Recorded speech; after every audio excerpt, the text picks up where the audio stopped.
What's up, guys? This is the Atomos Shinobi. You can see myself right there. It's a camera monitor. And before we go on, I just want to say one thing.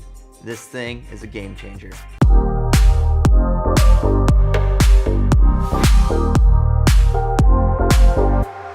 But first, please subscribe to my channel and like this video. Leave a comment about anything that would mean the world to me. Okay, let's get into it. So let's talk about the struggles I've had as a videographer and filmmaker over the past 3 or 4 years that I've been doing this. And I've never owned an external monitor for my camera. Right now it's sitting on top of it right now. But literally last week, before I even had this, I've had some major issues which has led me to get one of these, and some of those issues include whenever I have my camera on a gimbal. I can't even see my back screen of my camera because this big axis part of the gimbal is literally blocking the screen, so I can never see anything when I'm filming, or I can only see half the screen. Another thing is the screen on my camera is way too small and I can't really see much of what I'm filming, or if I'm trying to manual focus, it's really hard for me to see what it is focused on. Even though I might have focus peaking on, I still can't really see what I'm focusing just because the screen is just too small in my camera. And a major one is I can't see myself whenever I'm recording myself. The screen only swivels up and down. I can't swivel the screen out sideways, or whenever I'm looking at my camera sideways filming something in a weird position, I can't see what I'm filming.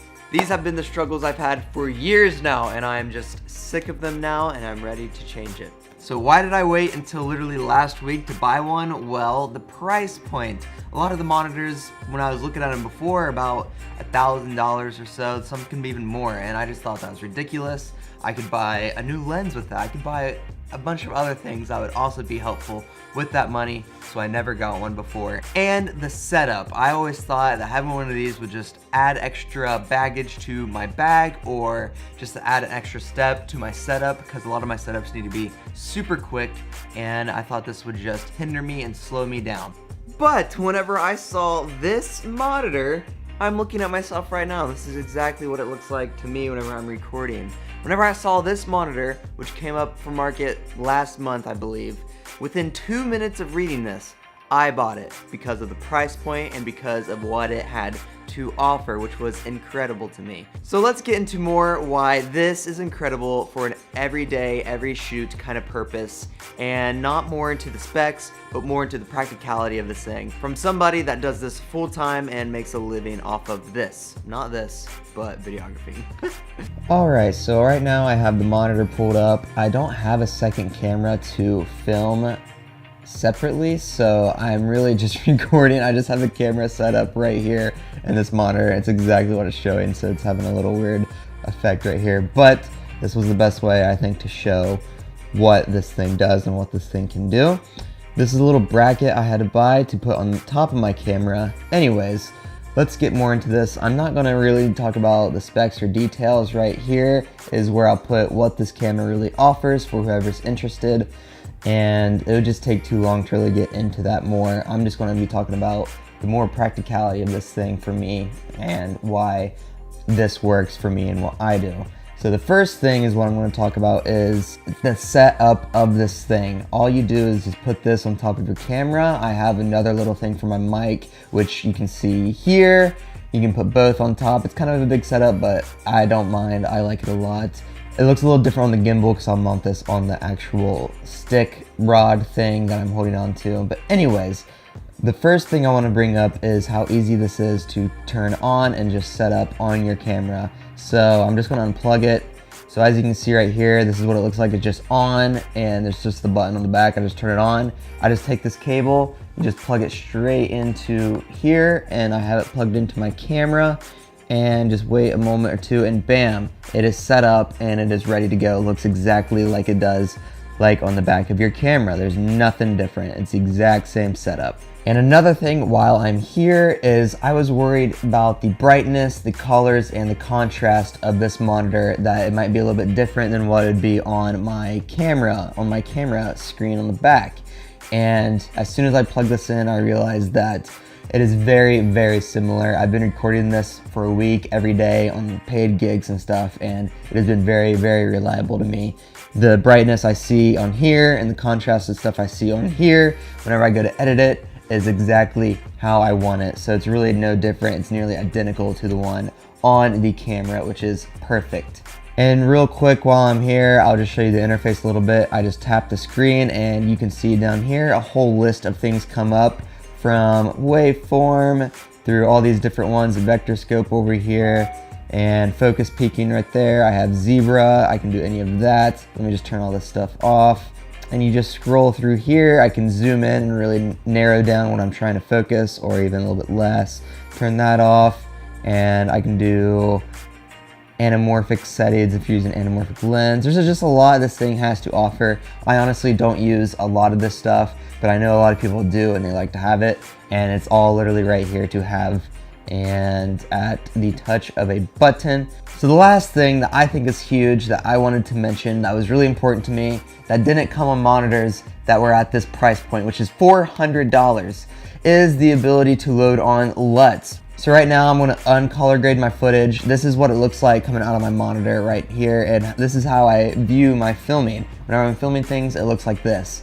And I can't really see what it looks like until after I edit it, which I add in all the color and stuff. But on this monitor, I am able to add or load in one of my pre-existing LUTs, which right here, bam, you load in that LUT, and now I can see pretty closely to what my footage will look like after I grade it. This isn't exact, but it gives me a very close representation, which was huge for me, because a lot of times I go and film something, I think it looks awesome, I come back and I realize all my footage looks orange or all my footage looks blue and there's no contrast in my footage. And I didn't realize that because I was filming in this S-Log2 profile, which is hard to tell what it will look like afterwards. So bam, press that LUT, literally just 2 taps on the screen and it's perfect. So, this is what a typical setup would look like if I'm filming other people, which I film a lot of people doing interviews or them just talking to the camera. I film a lot of that. So right now, this is what they'd be seeing. And as you can see, if they're trying to talk into the camera, they see me standing right behind them and it looks like I'm staring right at them because we're both looking at the exact same thing, which is the camera. Let me brighten this up a bit. There we go. So they might feel a little awkward or they might feel a little weird because I'm just right here watching, or before I'd be right here just watching the screen this closely because the screen is so tiny and it would just be really uncomfortable and stuff. So a major perk for me that I have this now is I can stand off to the side over here, and if I just swivel the screen out like this, I'm over here now, and as you can see, I'm not where they're looking. They're looking over here. They're trying to talk into the camera right here. I can stand back right here. I can stand back farther, but I won't be in frame. Right now, I can stand here and I can look and see what I am recording still without missing anything, and I'm not interrupting them trying to talk to the camera and them having that relationship with the camera. It is perfect and it works wonders.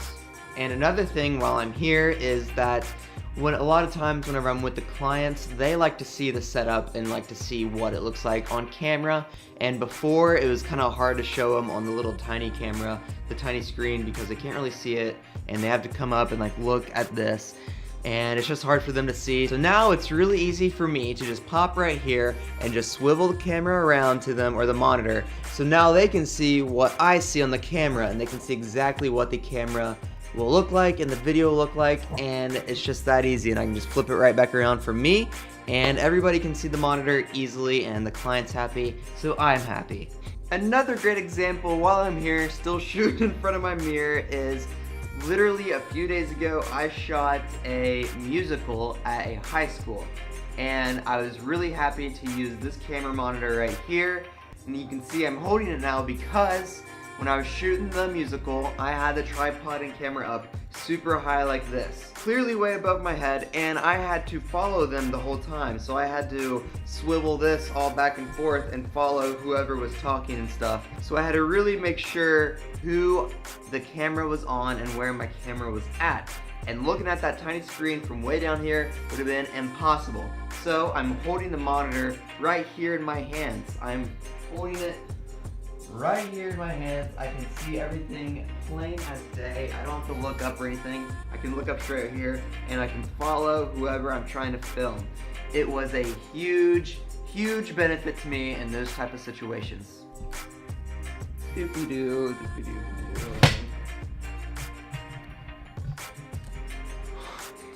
Another thing is whenever I have it on the gimbal, this is what the gimbal does, clearly smooth footage.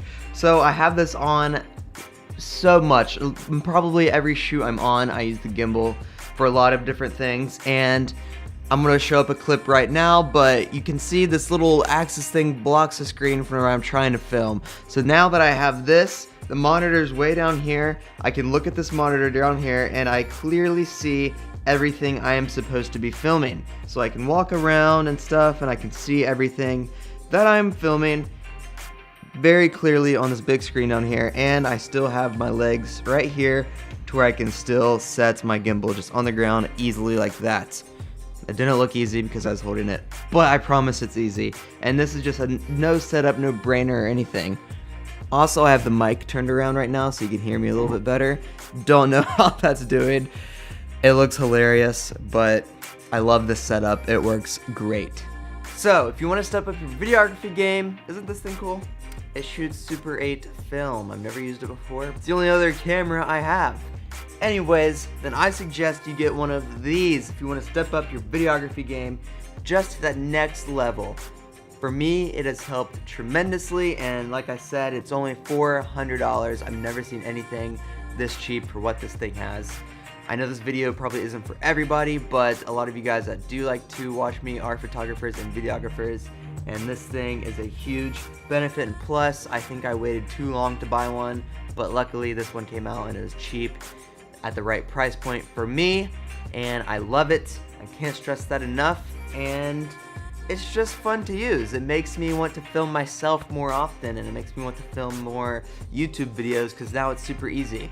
Now, one quick thing, I know a lot of you might be asking, well, I can just do that with my cell phone or something. Yes, you can. I used to do it with my cell phone a lot too, but this thing offers way more than your cell phone does. The cell phone for me was not responsive. I lost connection very quickly. I had to, whenever I exited out of the app, I lost connection, I had to reconnect, and it was just a pain in the butt. This thing is not a pain in the butt. It works all the time. Now, of course, this is not for every video shoot that you do have. A lot of the times whenever I'm shooting, I am very, very quick with what I have. Or like my travel films. If I'm shooting a travel film and I'm outside the entire time, I probably won't have this on me. I'm just going to use my camera. The lightest setup I can do for a travel film is my goal. So whenever I'm going for the absolute minimum setup that I have, I probably won't use this, but most of the time I will use this. And I love it. Thanks for watching, guys. Please subscribe, share this video, whatever. Show some love. And I'm just a guy from Southern Ohio. There's not too many YouTubers from Southern Ohio. There are a few. Matt Day is one of them. He's awesome. Logan Daddy does a lot of YouTube videos. Hannah J. Williamson does a lot of YouTube videos. They're all linked below. Highly suggest you go check them out. Southern Ohio, Chillicothe native YouTube community is awesome, I think, and I want it to grow. So yes, thank you for watching. I will see you guys Friday.